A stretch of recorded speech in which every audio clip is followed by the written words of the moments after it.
Salut les passionnés, aujourd'hui je vais vous parler d'une matière première très utilisée en parfumerie, la rose. Il existe plus de 140 espèces de roses dans le monde entier, mais seulement 2 sont utilisées en parfumerie. La rose de mai, ou rose centifolia, et la rose de Damas, qui est la plus cultivée des 2. Ces 2 types de rosiers seraient d'ailleurs cultivés depuis l'an 1200 avant Jésus-Christ.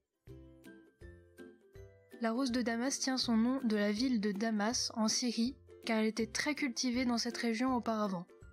Aujourd'hui, pour des raisons assez évidentes, elle est surtout cultivée en Turquie et en Bulgarie. Ensuite, la rose centifolia, qui veut dire sans feuilles, est appelée rose de mai, tout simplement car sa floraison se fait principalement en mai. Avant, elle était très cultivée à Grasse et elle faisait la fierté de Grasse, mais aujourd'hui, les champs de roses se font beaucoup plus rares dans la région.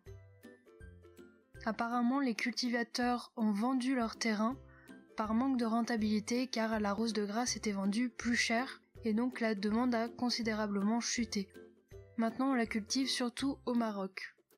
Je suppose aussi que, avec l'arrivée des matières premières de synthèse, qui sont moins chères, plus faciles à produire et aussi plus faciles à obtenir en grande quantité, ont pas mal remplacé l'usage de la rose naturelle.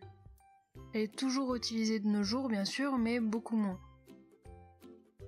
Alors comme la tubéreuse, la rose est une fleur délicate. Elle se cueille très tôt le matin et on doit l'extraire le plus rapidement possible, avant que les pétales ne commencent à perdre leur odeur et à se décomposer.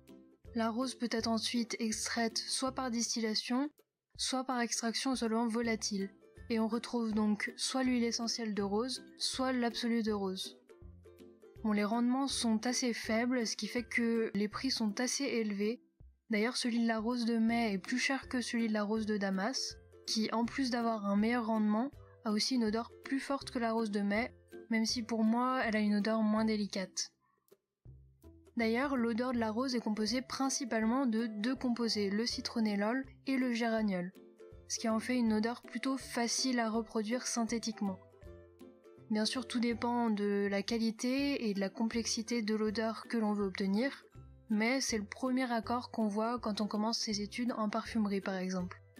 C'est en grande partie parce que les composés principaux pour créer l'accord, ils sentent déjà la rose. Ça peut paraître un peu bête à dire comme ça, mais pour créer un accord, il faut parfois ajouter des molécules dont l'odeur a rien à voir avec ce qu'on veut obtenir.